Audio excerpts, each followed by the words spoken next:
السلام عليكم ورحمة الله وبركاته. أهلا بيكم معايا فيديو جديد من وي. فيديو النهاردة إن شاء الله هشرح فيه معاكم طريقة عمل وحدة مربعة سهلة وبسيطة جديدة جدا ومميزة، نقدر نعمل منها أكتر من منتج. نقدر نعمل منها شال مستطيل أو مفرش للسفرة أو كمان مفرش للسرير، ونقدر نعمل منها بلوزة أو كارديجان أو ستارة، يعني نقدر نكون منها حاجات كتير جدا. أتمنى فيديو النهاردة يكون سهل وبسيط عليكم وكمان ينول أعجابكم. فضل ليس أمرا، ما تنسوش إذا عجبكم الفيديو تدعموني بلايك وشير وسبسكرايب. بسم الله الرحمن الرحيم. في البداية بنبتدي نشتغل مع بعض بخيط متوسط السمك مع إبرة رقم 3.5 ملم. نوع الخيط اللي انت حباه تقدري تستخدمي أي نوع، سواء الخيوط القطن أو الخيوط الصوف أو الحرير أو أي نوع انت حباه، بس طبعا على شرط انك تستخدمي حجم الإبرة المناسب ليه. في البداية ببتدي أكون دائرة مكونة من 6 سلسلة، بسيب مسافة بسيطة من الخيط ولف الخيط حلقة على الهواء. بدخل داخل الحلقة، أسحب الخيط وأخرج منها، طرف الخيط بشده بقى في العقد البدائي. هبتدي اكون 6 سلسله، بيكون عندك على الابره حلقه. بسم الله الرحمن الرحيم. بلف الخيط واخرج منها 1 2 3 4 5 6. بدخل داخل اول غرزه اشتغلتها في الحلقه الاماميه الفرونت لوب، وبسحب الخيط واخرج منها ومن الحلقه الموجوده عندي على الابره بغرزه منزلق. كده بنكون قفلنا الدائره. خيط البدايه بجيبه معايا خلف السلاسل وابتدي اشتغل عليه. في البدايه بنبتدي نكون 8 عمود بلفه، وما بين كل عمود وعمود باخد سلسلتين مسافه. طيب علشان نكون اول عمود بيكون عباره عن سلاسل، وما بين كل عمود وعمود سلسلتين، يعني بنرتفع ارتفاع العمود وبعد منه سلسلتين، وعندنا ارتفاع العمود بلفه واحده بيكون 3 سلسله. بسم الله كده 1 2 3، وبعده سلسلتين يبقى 4 5. تقسيمتهم بتكون عمود سلسلتين. نبتدي نكون تاني عمود. ازاي بشتغل العمود؟ بلفه بشكل طبيعي مش مجموعة سلاسل. بيكون عندك على الابرة حلقة، بلف لفة واحدة بقى معايا كده حلقتين. هدخل فراغي داخل الدائرة، اسحب الخيط واخرج، واسحب شوية الخيط لفوق كده، يكون معاكي 3 حلقات. هسحب الخيط واخرج من حلقتين، اتبقوا 2 هسحب الخيط واخرج منهم. يبقى كده اشتغلنا عمود سلسلتين عمود. ناخد سلسلتين 1 2، وارجع تاني اكرر كمان عمود رقم 3 وسلسلتين 1 2، وبفضل اشتغل بنفس الطريقة لغاية ما يكون معايا 8 عمود، ما بين كل عمود وعمود 2 سلسلة. في نهاية السطر بقى معانا 1 2 3 4 5 6 7 8. بعد اخر سلسلتين هبتدي اعد السلاسل عندي. 1 2 في السلسلة رقم 3 بدخل برفع الحلقة الامامية كده على الابرة، وبعد كده بخليها هي اللي تحت، والحلقتين اللي في الخلف هما اللي على الابرة. اسحب الخيط واخرج من تحتهم، من تحت الحلقة اللي عندي على الابرة بغرزة منزلقة. طيب السطر اللي جاي ببتدي اشتغله بعمود ب2 لفة، ومش هشتغله على الاعمدة نفسها، هنشتغله على السلاسل نفسها، بمعنى ان احنا بنمشي بمنزلقة لغاية السلسلتين، وابتدي بعد كده اكون 4 عمود ب2 لفة. طيب ارتفاعنا للعمود ب2 لفة بيكون 4 سلسلة، 1 2 3 4، وهعتبره اول عمود ب2 لفة موجود معايا. طيب تعالوا نكمل كمان بعد منه 3. ازاي بشتغل بقى العمود ب2 لفة؟ بيكون عندك على الابرة حلقة، بلف 1 2 على الابرة، يعني يلف الخيط على الابرة مرتين، اصبح معاكي 3 حلقات. ندخل فراغنا، نسحب الخيط ونخرج، معاكي كده 4 حلقات. اسحب الخيط واخرجي من حلقتين، هيتبقى معاكي 3. اسحب الخيط واخرجي من حلقتين، يتبقى 2. اسحب الخيط واخرجي منه. يبقى كده ده عمود 2 3 4. 4 عمود ب2 لفة فوق السلسلتين، وكل سلسلتين بيكون فوقيهم 4 عمود ب2 لفة.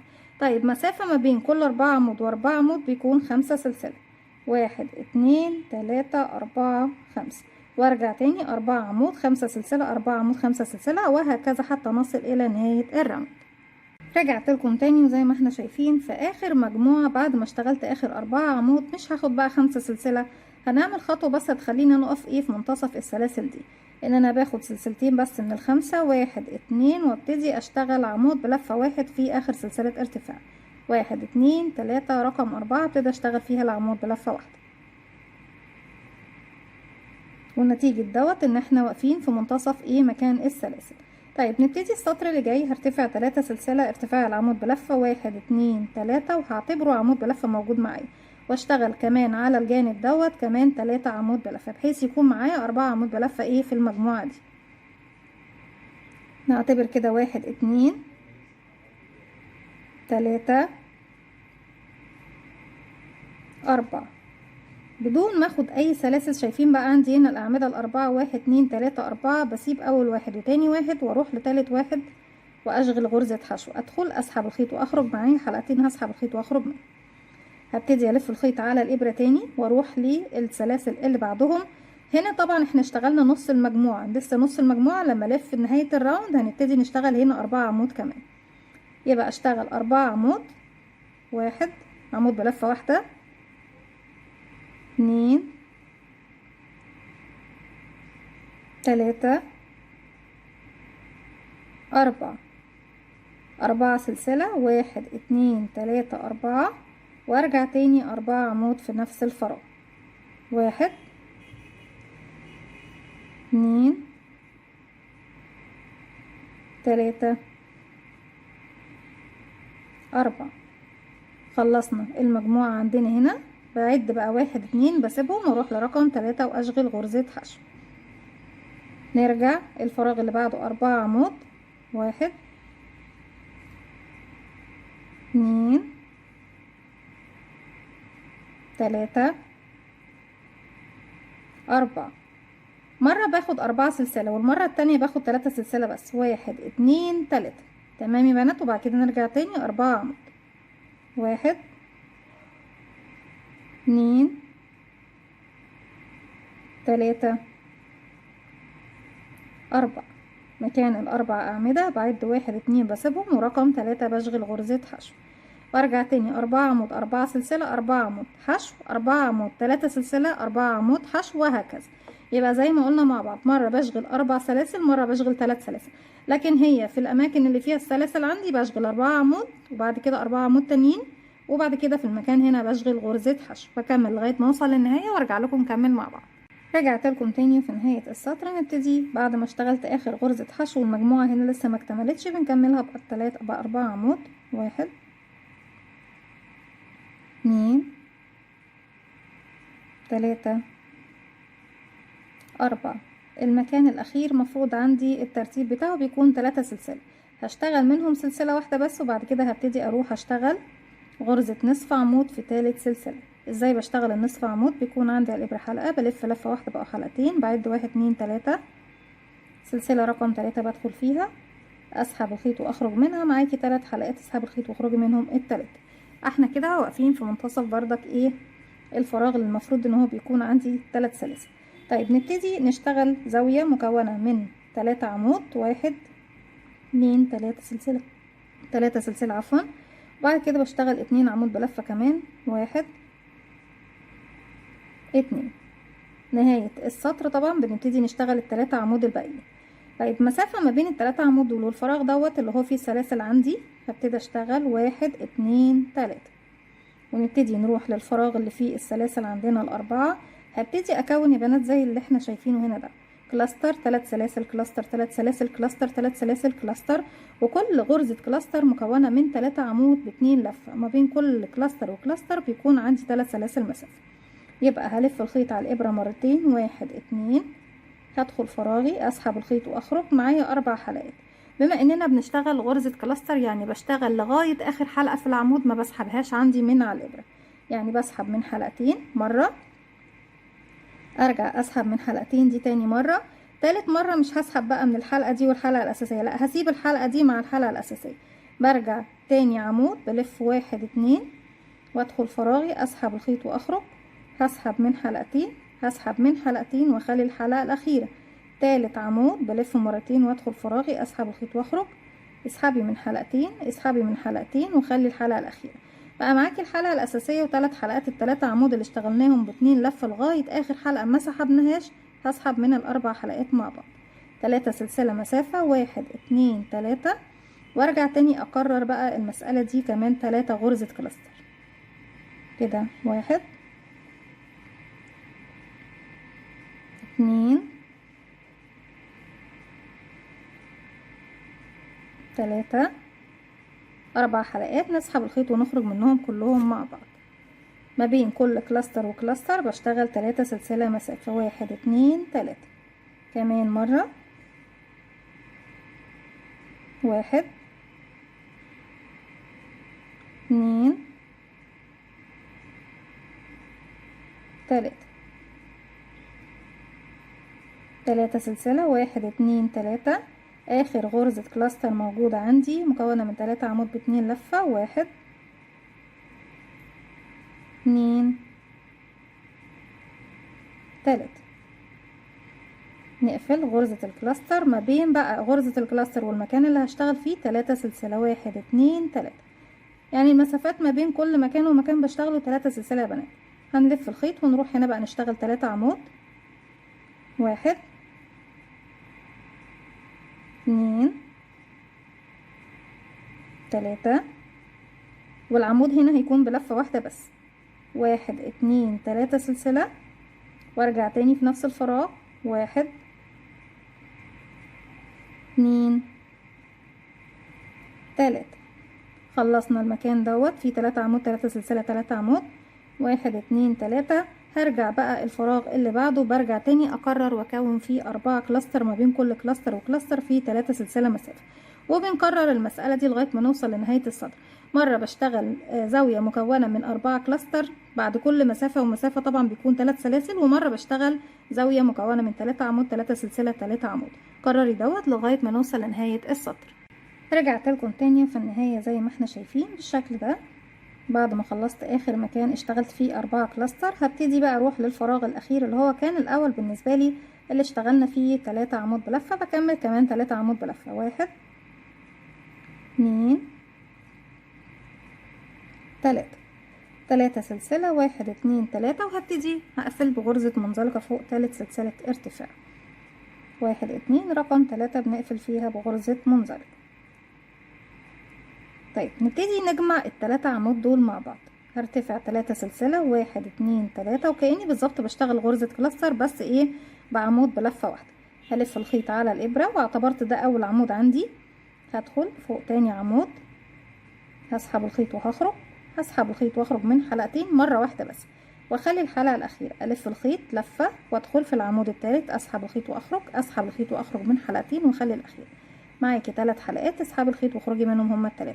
معانا طبعا 3 حلقات لان دي اول عمود عندي، هو نفس الحلقة الاساسية معايا، لكن في بعد كده بقية الاعمدة اللي هتكون في نفس المكان اللي زي ده هيكون معاكي 4 حلقات. ليه 4 حلقات؟ لان بيكون معاكي حلقة اساسية و3 حلقات ال3 عمود بلفة، لكن هنا نفس الحلقة الاساسية هي حلقة العمود الاول لانه عبارة عن مجموعة سلاسل.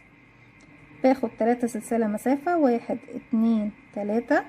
وهنروح فين يا بنات؟ هسيب بقى السلاسل دي وهسيب الكلاستر، وفي السلاسل اللي ما بين الكلاستر الاولى والتانية ابتدي اشتغل عمود، 3 سلسلة، 1 2 3. وكمان مرة في نفس الفراغ عمود. طيب الفراغ رقم 2 باخد قبل منه 3 سلاسل، 1 2 3. اي مكان بتنقل من مكان لمكان باخد 3 سلاسل مسافة في السطر ده. هنبتدي بقى في الفراغ اللي في المنتصف ده، بيكون عندي زاوية بكون فيه كلاستر 7 سلسلة كلاستر، والكلاستر بتكون مكونة من عمود ب2 لفة. ناخد بالنا ان الأعمدة العادية بشتغلها بلفة واحدة، لكن الكلاستر بشتغلها ب2 لفة. كده 1 2. كده اول عمود، تاني عمود، تالت عمود. 4 حلقات بسحب الخيط واخرج منهم، 7 سلسلة. طيب تعالوا بقى انا باخد 7 سلسلة. لو انا بشتغل الوحدة الاولى هشتغل ال7 سلسلة كاملين، لكن لما باجي اشبك مش بشتغل ال7 كاملين. امال بتعملي ايه يا رندا؟ بشتغل 3 سلسلة و3 سلسلة على اليسار، والسلسلة اللي في النص بشتغلهاش، بس بشغل بدلها غرزة حشو، بشبك الناحية التانية او في الاتجاه التاني.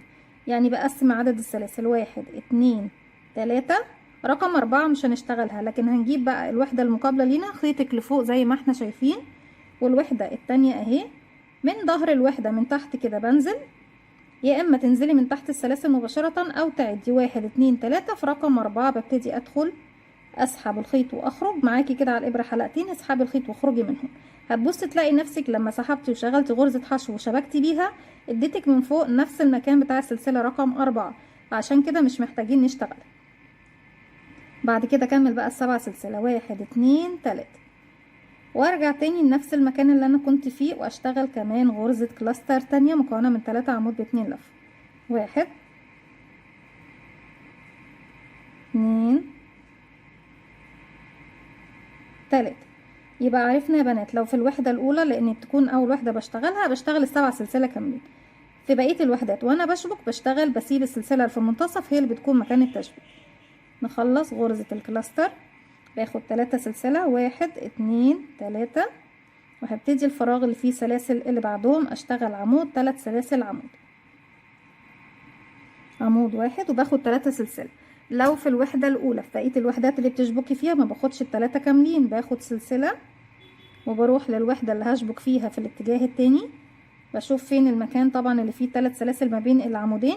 انا هنا كده اشتغلت عمود زي العمود ده بالظبط، خدت سلسلة، المفروض اروح للسلسلة اللي بعدها ايه من تحت كده واشبك بغرزة حشو، واخد السلسلة رقم 3 وارجع تاني لوحدتي اكمل العمود التاني في نفس الفراغ. تمام زي ما احنا شايفين. هاخد 3 سلسلة، 1 2 3، وابتدي اروح للزاوية هنا ابتدي اشتغل فيها ايه اهو. بصوا ال3 عمود دول هنجمعهم مع بعض، اول 3 عمود هنجمعهم مع بعض، بلف الخيط بدخل هنا بقى. انا معايا حلقة اساسية تمام، غير لما جيت اشتغل في الجزئية دي، فاكرين؟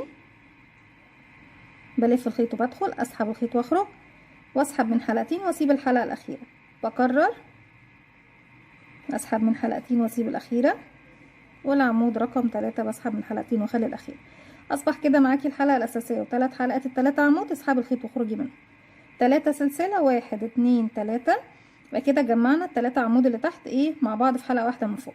في ال3 سلاسل اللي ما بين كل 3 عمود و3 عمود هشتغل عمود، 3 سلاسل، باخد سلسلة واحدة منهم وبروح لنفس المكان عندي هنا اهو ما بين العمودين واشتغل غرزة حشو من تحت كده، واخد السلسلة التانية وارجع تاني للمكان اللي انا بشتغل فيه اكمل العمود اللي فاضل ناقص ليا.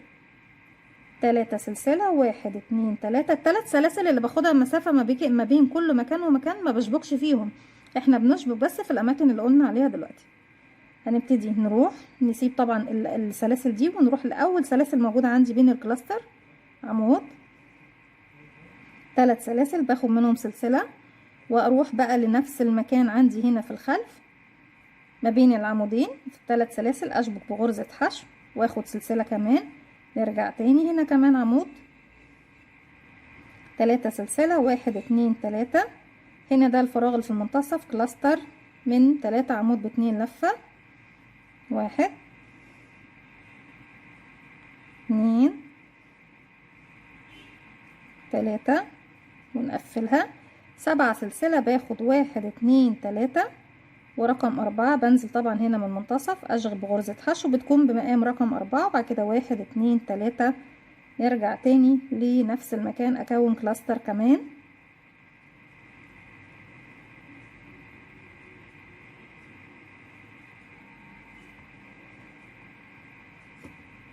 واحد اتنين تلاتة، وهنبتدي نروح نشتغل هنا عمود، 3 سلسلة يعني نظبط بس شغلنا، 1 2 3 وكمان عمود، وبفضل اكرر بنفس الطريقة. لو ناخد بالنا دلوقتي اهو، فانا هنا لما جيت هنا اشتغلت العمود 3 سلاسل عمود، انا اشتغلتهم كاملين ليه؟ لان انا ما بشبكش خلاص في الجانب دوت، الجانب ده انا كده خلاص شبكت فيه. لو عندك وحدة تانية في الجانب ده كنتي هتشبكي في الزاوية دي مرة، ولما تيجي بقى تشبك، طب يا رندا لما نيجي نشبك في الزاوية دي مرة كمان المفروض ان انا بشبك هنا وحدة وهنا وحدة تاني، بنشبك فين؟ بشبك في المكان اللي في المنتصف ده، يعني انا ولا بدخل هنا ولا بدخل هنا، بدخل هنا في المنتصف، اسحب الخيط بتاعي واشبك ايه الوحدتين اللي هيجوا في الجهة التانية. تمام. ولو حابين تشبكي هنا بردك تدخلي هنا مفيش مشكلة، او تدخلي هنا بردك مفيش مشكلة، وبشبك بنفس الطريقة، بكمل بقى بنفس الطريقة اللي احنا ماشيينها، 3 سلسلة، وهروح هنا اجمع ال3 عمود دول مع بعض زي ما احنا عملنا هنا بالظبط، دول 3 سلسلة، وبعد كده في المنتصف فوق ال3 سلاسل بشغل عمود، 3 سلاسل عمود، وارجع 3 سلاسل اجمع 3 عمود مع بعض، 3 سلاسل، ونروح هنا عمود، 3 سلاسل عمود، 3 سلاسل، وهنا كلاستر 7 سلسلة كلاستر، 3 سلاسل عمود، 3 سلاسل عمود، وارجع 3 سلسلة، وهنا نجمع 3 عمود، وهنا زاوية عمود، 3 سلاسل عمود، ونجمع 3 عمود، وبكرر دوت لغاية ما بوصل لنهاية السطر. بكده بكون وصلت معاكم لنهاية فكرتي النهاردة او وحدتي النهاردة، وحدة جميلة جدا وسهلة وبسيطة ومميزة، حتى كمان طريقة تشبيكها اتمنى تكون سهلة وبسيطة عليكم وكمان تنول اعجابكم. فضلا ليس امرا. ما تنسوش اذا عجبكم الفيديو تدعموني بلايك وشير وسبسكرايب، ومتنسوش كمان تستنوني عشان تتفرجوا على حاجات جديده اللي هننزلها مع بعض، وكمان اتمنى ان هي تنول اعجابكم. السلام عليكم ورحمه الله وبركاته.